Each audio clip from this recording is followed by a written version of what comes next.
How to play Lost Light as guest. Hi everyone, welcome to Crazy Gamer. Are you trying to play Lost Light without signing in? In most versions of the game, you can start as a guest. First of all, launch open the Lost Light game on your device, and soon after you do that, you'll see this page where you can go ahead and enter as a guest, log in with your Google account, Facebook account, and other options are displayed on the page. To log in with guest, click on the guest option and then you'll need to go ahead and follow the on-screen instructions.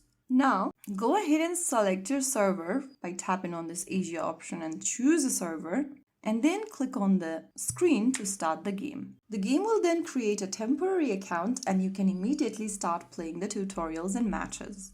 Remember, guest accounts are not fully secure. Your progress may be lost if you uninstall or change devices. You will not be able to use cloud save or cross-device login if you are using a guest account. If you enjoy the game, it is a good practice to link your account later using email, Google Play, Apple ID, or social login options. So that is how you can easily play as a guest in Lost Light. If you found the video helpful, don't forget to like, share, and subscribe to our channel. I will be back again in the next episode.